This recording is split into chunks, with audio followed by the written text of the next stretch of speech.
n'argumente pas. C'est fini. Je vous demande, quand on lit un passage, on n'argumente pas. Non. Avant d'argumenter là. Dites-moi, quand on lit un passage, on n'argumente pas. Je te réponds. Avant d'argumenter là, ceux qui ont été les auditeurs, oui, ce sont eux qui disent on n'a pas compris, expliquez-nous. Mais nous tous, on a compris le passage. C'est le verset que je voulais. Romains 14. Romains 14, verset 5.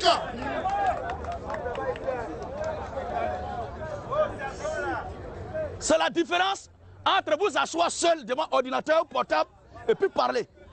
Et puis quand on me croise, oui, Romains 14. Tu ne peux pas raconter des bobas sur moi toi seul. Et puis tu vas me voir encore, je vais te laisser raconter même bobas là. Non, quand tu me trouves, tu donnes la preuve, tu te tais, et puis je donne la preuve, je me tais. Romain dit quoi? Tel fait. Tel fait. Une distinction. Une distinction entre les jours. Entre les jours. Tel autre. Écoutez, à vous les défenseurs d'anniversaire là. Tel fait une distinction entre les jours. Tel autre. Tel autre. Les estime. Les estime. Tous égaux. Tous égaux. Que chacun ait en son esprit. Ait en son esprit. Une pleine conviction. Une pleine conviction. Comme ce verset là, tu as besoin d'argumenter pour comprendre. Pour nous les chrétiens là, s'il y a un verset qui est hyperbolique ici ou bien parabolique ici, il y a un autre verset qui le dit. Maintenant, cas pratique d'anniversaire d'un homme de Dieu. Puisque ce verset là, tu as besoin de commenter pour le faire ressortir. Maintenant, cas pratique d'anniversaire d'un homme de Dieu. Parce qu'à partir de ça aussi, moi je peux dire aussi, celui qui veut faire combien, puisque ce n'est pas écrit quelque part combien, celui qui va aller faire fête de masques ou de panthères, parce que ce n'est pas écrit ici, je peux argumenter. Maintenant, après avoir donné le texte brut qui a besoin d'argumentation ou d'argumentaire pour être incompris, allons maintenant au cas pratique, quand le Seigneur a dit baptisez au nom du Père, Fils et d'Esprit. Nous les chrétiens, nous disons que le baptême ne se fait pas dans les titres de Père, mais c'est au nom du Seigneur Jésus-Christ. On voit à un cas pratique où le baptême est fait au nom du Seigneur Jésus-Christ. Maintenant, allons à un cas pratique où un homme de Dieu ou un chrétien dans l'église a célébré la fête de l'anniversaire de sa naissance.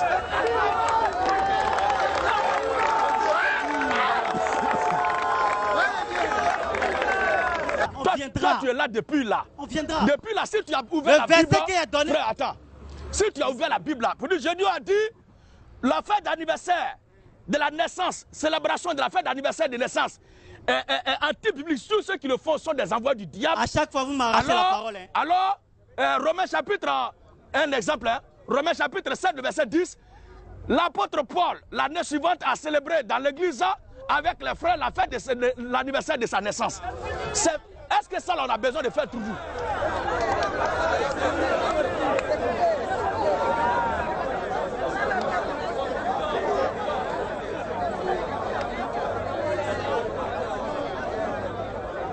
Monsieur Gédéon, on va le verset que mon frère a lu là, je vais l'argumenter et puis permettez-moi, Monsieur Gédéon, Monsieur Gédéon, c'est pas correct.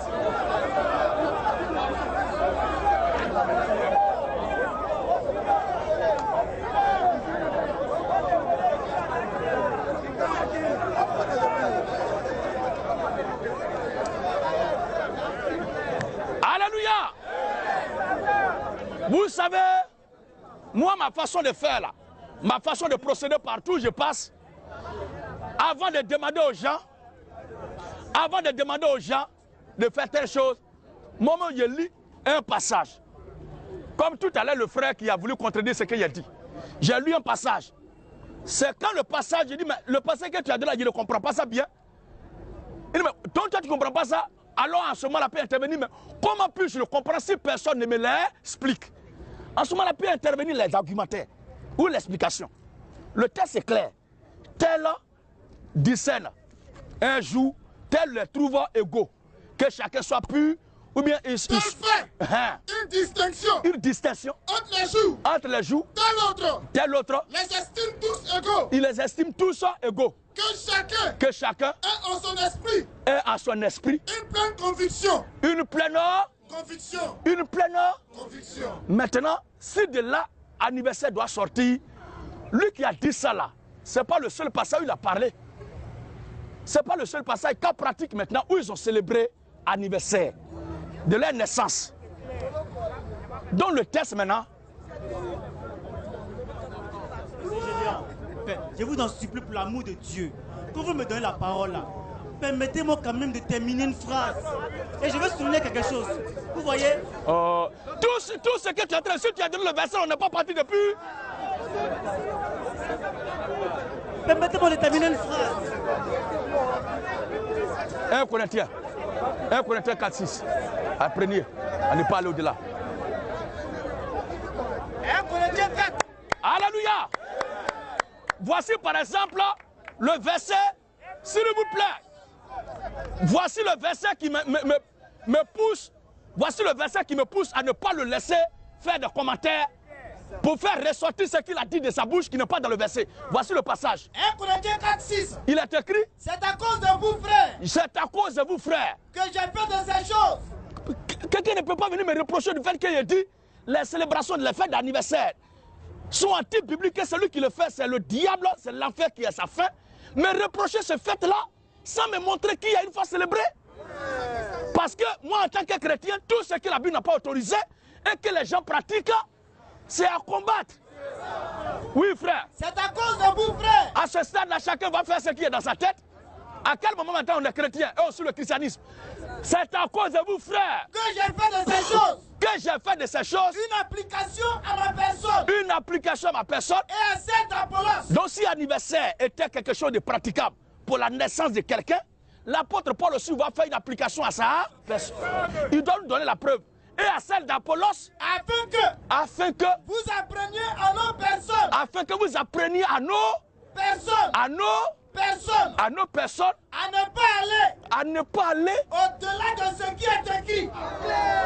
J'ai dit célébration de fêtes d'anniversaire dans l'église, c'est au-delà de ce qui est écrit. Maintenant, si quelqu'un dit que c'est écrit, il n'est qu'à donner un lire.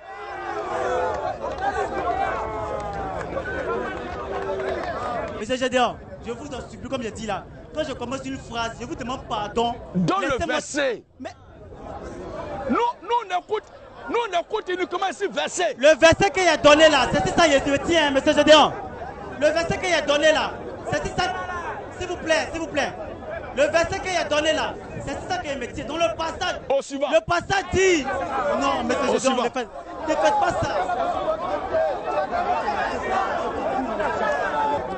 Alléluia. S'il vous plaît, les frères. Voilà, s'il vous plaît. Vous savez, c'est toute ma vie qu'il a. J'ai consacré toute ma vie à ça. Il a fait des vidéos, il m'insulte. Je pensais qu'aujourd'hui, il est venu là. Il allait au moins montrer la preuve de ce qu'il me reproche. Non, ce ne sont pas les mêmes jours que tu m'as fait là, que tu vas venir devant moi, quoi tu vas venir faire. Au moins, avant d'argumenter dans le passage, dans le verset qui parle d'anniversaire là, c'est simple. C'est pour ça, il faut bien m'écouter. Hein. Ceux qui faisaient ma lecture avant, qui sont partis, et puis que tu as connu, qui t'ont dit tout ce que tu fais là. C'est comme ça, ils lisaient brochure de Branham, et puis ils ont fait rébellion, mais aucun Dieu, ils savent très bien qu'il sort. C'est parce que c'est comme ça, il y a ceux qui ont peur de venir derrière moi. Ils savent que leur maître qu'ils connaissent là, ils savent très bien comment ils se comportent. Tu vas dire, Branham a dit, dès que tu me trouves là, tu vas me montrer où c'est écrit dans la Bible. Ah, il ne croit pas au prophète. Regardez, il a dit le prophète. Mais ce n'est pas le prophète qui est mon salut. C'est pourquoi tes maîtres là, ils n'aiment jamais venir derrière moi. Ils préfèrent rester loin pour m'insulter. Donc, fais aussi comme eux. À chaque fois que tu vas venir devant moi, c'est comme ça va se passer. Je pensais que tu allais me prouver aujourd'hui, donner le nom d'un prophète vivant actuellement. C'est pas ça ce que tu développais hier? Alors, vous pensez que quoi? Ça, tu vas parler comme ça, tu vas me trouver.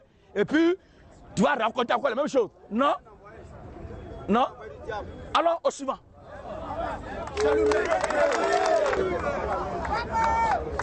Alléluia.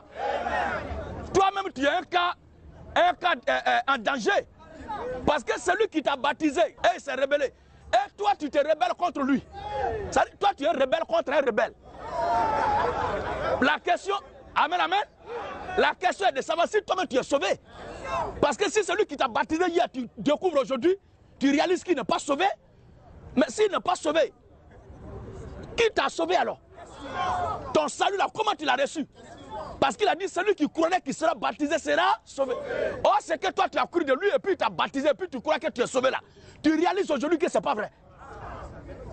Va régler d'abord ton problème de la problématique salutaire là, avec ton mentor.